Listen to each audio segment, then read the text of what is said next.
नमस्कार। साहित्य हिंदी के इस चैनल पर आप सभी का स्वागत है। दोस्तों, आज हम जिस कहानी को लेकर आप सबके समक्ष उपस्थित हैं वह कहानी है मुंशी प्रेमचंद द्वारा रचित नशा। तो आइए हम कहानी पर चलें। नशा। ईश्वरी एक बड़े जमींदार का लड़का था और मैं एक गरीब क्लर्क था जिसके पास मेहनत मजदूरी के सिवा और कोई जायदाद न थी। हम दोनों में परस्पर बहसें होती रहती थी। मैं जमींदार की बुराई करता, उन्हें हिंसक पशु और खून चूसने वाली जोक और वृक्षों की चोटी पर फूलने वाला बंझा कहता। वह जमींदारों का पक्ष लेता, पर स्वभावतः उसका पहलू कुछ कमजोर होता था क्योंकि उसके पास जमींदार के अनुकूल कोई दलील न थी। यह कहना कि सभी मनुष्य बराबर नहीं होते, छोटे बड़े हमेशा होते रहते हैं और होते रहेंगे, लचर दलील थी। किसी मानुषीय या नैतिक नियम से इस व्यवस्था का औचित्य सिद्ध करना कठिन था। मैं इस वाद विवाद की गर्मा गर्मी में अक्सर तेज हो जाता और लगने वाली बातें कह जाता, लेकिन ईश्वरी हार कर भी मुस्कुराता रहता था। मैंने उसे कभी गर्म होते नहीं देखा। शायद इसका कारण यह था कि वह अपने पक्ष की कमजोरी समझता था। नौकरों से वह सीधे मुंह बात न करता था। अमीरों में भी एक बेदर्दी और उदंडता होती है, उसका उसे भी प्रचुर भाग मिला था। नौकर ने बिस्तर लगाने में जरा भी देर की, दूध जरूरत से ज्यादा गर्म या ठंडा हुआ, साइकिल अच्छी तरह साफ नहीं हुई तो वह आपे से बाहर हो जाता। सुस्ती, बदतमीजी उसे जरा भी बर्दाश्त न थी, पर दोस्तों से और विशेषकर मुझसे उसका व्यवहार सौहार्द और नम्रता से भरा होता था। शायद उसकी जगह मैं होता तो मुझ में भी वही कठोरताएं पैदा हो जाती जो उसमें थी, क्योंकि मेरा लोक प्रेम सिद्धांत पर नहीं, निजी दशाओं पर टिका हुआ था। लेकिन वह मेरी जगह होकर भी शायद अमीर ही रहता, क्योंकि वह प्रकृति से ही विलासी और ऐश्वर्य प्रिय था। अब की दशहरे की छुट्टी में मैंने निश्चय किया कि घर न जाऊंगा। मेरे पास किराए के लिए रुपए न थे और न मैं घर वालों को तकलीफ देना चाहता था। मैं जानता हूं कि वे मुझे जो कुछ देते हैं वह उनकी हैसियत से बहुत ज्यादा है। इसके साथ ही परीक्षा का भी ख्याल था। अभी बहुत कुछ पढ़ना बाकी था और घर जाकर कौन पढ़ता है। बोर्डिंग हाउस में भूत की तरह अकेले पड़े रहने को भी जी न चाहता था। लेकिन जब ईश्वरीय ने मुझे अपने घर चलने का न्योता दिया तो मैं बिना आग्रह के राजी हो गया। ईश्वरीय के साथ परीक्षा की तैयारी खूब हो जाएगी। वह अमीर होकर भी मेहनती और जहीन है, उसने इसके साथ ही कहा। लेकिन भाई, एक बात का ख्याल रखना, वहां अगर जमींदारों की निंदा की तो मुआमिला बिगड़ जाएगा और मेरे घर वालों को बुरा लगेगा।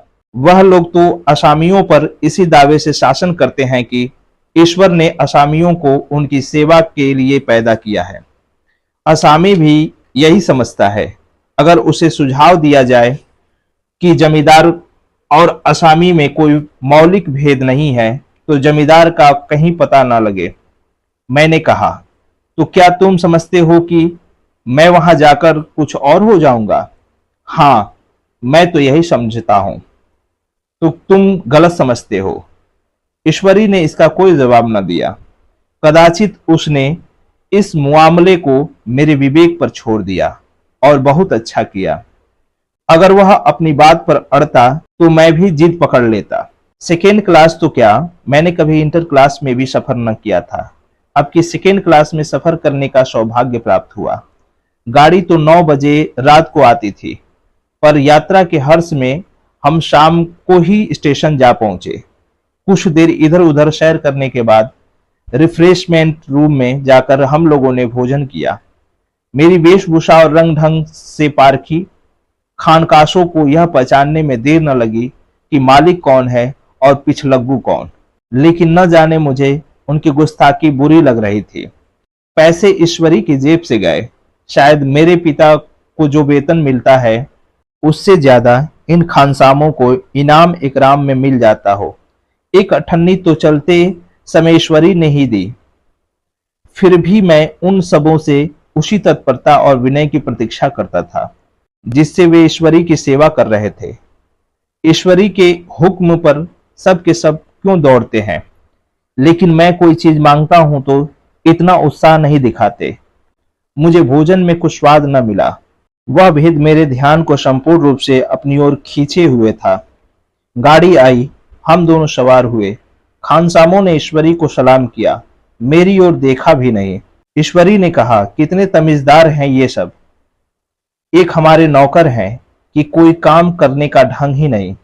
मैंने खट्टे मन से कहा, इसी तरह अगर तुम अपने नौकर को भी 8 आने रोज इनाम दिया करो तो शायद इससे ज्यादा तमीजदार हो जाएं। तो क्या तुम समझते हो यह सब केवल इनाम के लालच से इतना अदब करते हैं? जी नहीं, कदापि नहीं। तमीज और अदब तो इनके रक्त में मिल गया है। गाड़ी चली, डाक थी। प्रयाग से चली तो प्रतापगढ़ जाकर रुकी। एक आदमी ने हमारा कमरा खोला। मैं तुरंत चिल्ला उठा, दूसरा दर्जा है, सेकेंड क्लास है। उस मुसाफिर ने डब्बे के अंदर आकर मेरी ओर एक विचित्र उपेक्षा की दृष्टि से देखकर कहा, जी हाँ, सेवक भी इतना समझता है, और बीच वाले बर्थ पर बैठ गया। मुझे कितनी लज्जा आई कह नहीं सकता। भोर होते होते हम लोग मुरादाबाद पहुंचे। स्टेशन पर कई आदमी हमारा स्वागत करने के लिए खड़े थे। 2 भद्र पुरुष थे, 5 बेगार। बेगारों ने हमारा लगेज उठाया। दोनों भद्र पुरुष पीछे पीछे चले। एक मुसलमान था, रियासत अली, दूसरा ब्राह्मण था, राम हरख। दोनों ने मेरी ओर अपरिचित नेत्रों से देखा, मानो कह रहे हैं, तुम कौवे होकर हंस के साथ कैसे? रियासत अली ने ईश्वरी से पूछा, यह बाबू साहब क्या आपके साथ पढ़ते हैं? ईश्वरी ने जवाब दिया, हाँ, साथ पढ़ते भी हैं और साथ रहते भी हैं। यूं कहिए कि आप ही की बदौलत मैं इलाहाबाद पड़ा हुआ हूं, नहीं कब का लखनऊ चला आया होता।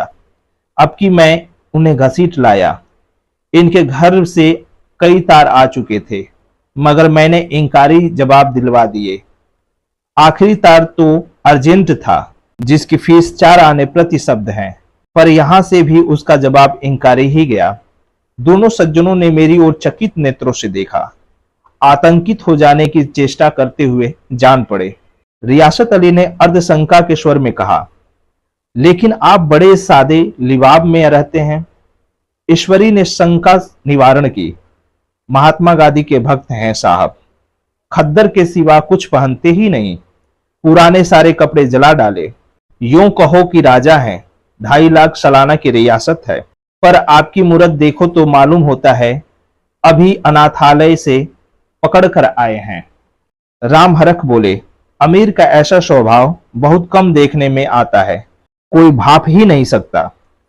रियासत अली ने समर्थन किया, आपने महाराज चांगली को देखा होता तो दांतों उंगली दबाते।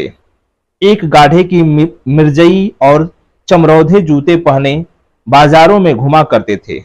सुनते हैं एक बार बेगार में पकड़े गए थे और उन्हीं ने 10 लाख से कॉलेज खोल दिया। मैं मन में कटा जा रहा था, पर न जाने क्या बात थी कि यह सफेद झूठ उस वक्त मुझे हास्यास्पद न जान पड़ा। उसके प्रत्येक वाक्य के साथ मानो मैं उस कल्पित वैभव के समीपतर आता जाता था। मैं सहसवार नहीं हूं, हाँ, लड़कपन में कई बार लट्टू घोड़ों पर सवार हुआ हूं। यहां देखा तो 2 क्लान रास घोड़े हमारे लिए तैयार खड़े थे। मेरी तो जान ही निकल गई। सवार तो हुआ, पर बोटियां कांप रही थी। मैंने चेहरे पर सिकन न पकड़ने दिया। घोड़े को ईश्वरी के पीछे डाल दिया। खैरियत यह हुई कि ईश्वरी ने घोड़े को तेज न किया, वरना शायद मैं हाथ पांव तुड़वा कर लौटता। संभव है ईश्वरी ने समझ लिया हो कि वह कितने पानी में है। ईश्वरी का घर क्या था, किला था। इमाम बाड़े का सा फाटक, द्वार पर पहरेदार टहलता हुआ, नौकरों का कोई हिसाब नहीं, एक हाथी बंधा हुआ। ईश्वरी ने अपने पिता, चाचा, ताऊ आदि सब से मेरा परिचय कराया, और उसी अतिशयोक्ति के साथ। ऐसी हवा बांधी कि कुछ न पूछिए। नौकर चाकर ही नहीं, घर के लोग भी मेरा सम्मान करने लगे। देहात के जमींदार, लाखों का मुनाफा, मगर पुलिस कांस्टेबल को भी अफसर समझने वाले कई महाशय तो मुझे हुजूर हुजूर कहने लगे। जब जरा एकांत हुआ तो मैंने ईश्वरी से कहा, तुम बड़े शैतान हो यार, मेरी मिट्टी क्यों पलीद कर रहे हो? ईश्वरी ने सुदृढ़ मुस्कान के साथ कहा, इन गधों के सामने यही चाल जरूरी थी, वरना सीधे मुंह बोलते भी नहीं। जरा देर बाद एक नाई हमारे पांव दबाने आया। कुंवर लोग स्टेशन से आए हैं, थक गए होंगे। ईश्वरी ने मेरी ओर इशारा करके कहा, पहले कुंवर साहब के पांव दबाओ। मैं चारपाई पर लेटा हुआ था। मेरे जीवन में ऐसा शायद ही कभी हुआ हो कि किसी ने मेरे पांव दबाए हों। मैं इसे अमीरों के चोचले, रईसों का गधापन और बड़े आदमियों की मुटमरीद और जाने क्या क्या कहकर ईश्वरी का परिहास किया करता, और आज मैं पोतड़ों का रईस बनने का श्वांग भर रहा था। इतने में 10 बज गए। पुरानी सभ्यता के लोग थे। नई रोशनी अभी केवल पहाड़ की चोटी तक पहुंच पाई थी। अंदर से भोजन का बुलावा आया। हम स्नान करने चले। मैं हमेशा अपनी धोती खुद छाट लिया करता हूं, मगर यहां मैंने ईश्वरी की ही बात अपनी धोती भी छोड़ दी। अपने हाथों अपनी धोती छाटने शर्म आ रही थी। अंदर भोजन करने चले। होटल में जूते पहने मेज पर डरते थे। यहाँ पांव धोना आवश्यक था। कहार पानी लेकर खड़ा था। ईश्वरी ने पांव बढ़ा दिए। कहार ने उसके पांव धोए। मैंने भी पांव बढ़ा दिए। कहार ने मेरे पांव भी धोए। मेरा वह विचार न जाने कहां चला गया था। सोचा था वहां देहात में एकाग्र होकर खूब पढ़ेंगे, पर वहां सारा दिन सैर सपाट में कट जाता था। कहीं नदी में बजरे पर सैर कर रहे हैं, कहीं मछलियों या चिड़ियों का शिकार खेल रहे हैं, कहीं पहलवानों की कुश्ती देख रहे हैं, कहीं शतरंज पर जमे हैं। ईश्वरी खूब अंडे मंगवाता और कमरे में स्टोव पर ऑमलेट बनते। नौकरों का एक जत्था हमेशा घेरे रहता। अपने हाथ पांव को हिलाने की कोई जरूरत नहीं, केवल एक जबान हिला देना काफी है। नहाने बैठो तो आदमी नहलाने को हाजिर, लेटे तो आदमी पंखा झेलने को खड़े। मैं महात्मा गांधी का कुंवर चेला मशहूर था। भीतर से बाहर तक मेरी धाक थी। नाश्ते में जरा भी देर न होने पाए, कहीं कुंवर साहब नाराज न हो जाएं। बिछावन ठीक समय पर लग जाए। कुंवर साहब के सोने का समय आ गया। मैं ईश्वरी से भी ज्यादा नाजुक दिमाग बन गया था, या बनने पर मजबूर किया गया था। ईश्वरी अपने हाथ से बिस्तर बिछा ले, लेकिन कुंवर मेहमान अपने हाथों से कैसे अपना बिछावन बिछा सकते हैं? उनकी मेहनत में बट्टा लग जाएगा। एक दिन सचमुच यही बात हो गई। ईश्वरी घर में थे। शायद अपनी माता से कुछ बातचीत करने में देर हो गई। यहाँ 10 बज गए। मेरी आंखें नींद से झपक रही थी, मगर बिस्तर कैसे लगाऊं? कुंवर जो ठहरा। कोई 11:30 बजे महरा आया। बड़ा मुंह लगा नौकर था। घर के धंधों में मेरा बिस्तर लगाने की उसे सुध ही न रही। अब जो याद आई तो भागा हुआ आया। मैंने ऐसी डांट बताई कि उसने भी याद किया होगा। ईश्वरी मेरी डांट सुनकर बाहर निकल आया और बोला, तुमने बहुत अच्छा किया। यह सब हरामखोर इसी व्यवहार के योग्य है। इसी तरह ईश्वरी एक दिन एक जगह दावत में गया हुआ था। शाम हो गई, पर लैंप न जला। लैंप मेज पर रखा हुआ था। दियाशलाई भी वहीं थी, लेकिन ईश्वरी खुद कभी लैंप नहीं जलाता। फिर कुंवर साहब कैसे जलाएं? मैं झुझला रहा था। समाचार पत्र आया रखा हुआ था। जी उधर लगा हुआ था, पर लैंप नदारद। दैव योग उसी वक्त मुंशी रियासत अली आ निकले। मैं उन्हीं पर उबल पड़ा। ऐसी फटकार बताई कि बेचारे उल्लू हो गए। तुम लोगों को इतनी फिक्र भी नहीं कि लैंप जलवा दो? मालूम नहीं ऐसे कामचोर आदमियों का यहाँ कैसे गुजारा होता है। मेरे यहाँ घंटे भर निर्वाह न हो। रियासत अली ने कांपते हुए हाथों से लैंप जला दिया। वहां एक ठाकुर अक्सर आया करता था। कुछ मनचला आदमी था। महात्मा गांधी का परम भक्त। मुझे महात्मा जी का चेला समझकर मेरा लिहाज करता था, पर मुझसे कुछ पूछते संकोच करता था। एक दिन मुझे अकेला देखकर आया और हाथ बांधकर बोला, सरकार तो गांधी बाबा के चेले है ना। लोग कहते हैं कि यहाँ सुराज हो जाएगा तो जमींदार न रहेंगे। मैंने शान जमाई, जमींदारों के रहने की जरूरत ही क्या है। यह लोग गरीबों का खून चूसने के सिवा और क्या करते हैं। ठाकुर ने फिर पूछा, तो क्या सरकार सब जमींदारों की जमीन छीन ली जाएगी। मैंने कहा, बहुत से लोग खुशी से दे देंगे, जो लोग खुशी से न देंगे उनकी जमीन छीननी ही पड़ेगी। हम लोग तो तैयार बैठे हुए हैं, जो ही स्वराज हुआ अपने सारे इलाके असमियों के नाम हिब्बा कर देंगे। मैं कुर्सी पर पांव लटकाए बैठा था। ठाकुर मेरे पांव दबाने लगा, फिर बोला, आजकल जमींदार लोग बड़ा जुल्म करते हैं सरकार। हमें भी हुजूर अपने इलाके में थोड़ी सी जमीन दे दें तो चलकर वहीं आपकी सेवा में रहें। मैंने कहा, अभी तो मेरा कोई अख्तियार नहीं है भाई, लेकिन ज्यों ही अख्तियार मिला मैं सबसे पहले तुम्हें बुलाऊंगा। तुम्हें मोटर ड्राइवरी सिखाकर तुम्हें अपना ड्राइवर बना लूंगा। सुना उस दिन ठाकुर ने खूब भंग पी और अपनी स्त्री को खूब पीटा और गांव के महाजनों से लड़ने पर तैयार हो गया। छुट्टी इस तरह तमाम हुई और हम फिर प्रयाग चले। गांव के बहुत से लोग हम लोगों को पहुंचाने आए। ठाकुर तो हमारे साथ स्टेशन तक आया। मैंने भी अपना पार्ट खूब सफाई से खेला और अपनी कुबेरोचित विनय और देवत्य की मुहर हरेक हृदय पर लगा दी। जी तो चाहता था हरेक को अच्छा इनाम दो, लेकिन यह सामर्थ्य कहाँ थी। वापसी टिकट था ही, केवल गाड़ी में बैठना था। पर गाड़ी आई तो ठसाठस भरी हुई। दुर्गा पूजा की छुट्टियां भोग कर सभी लोग लौट रहे थे। सेकेंड क्लास में तिल रखने की जगह नहीं। इंटर क्लास की हालत उससे भी बदतर। यह आखिरी गाड़ी थी, किसी तरह रुक न सकते थे। बड़ी मुश्किल से तीसरे दर्जे में जगह मिली।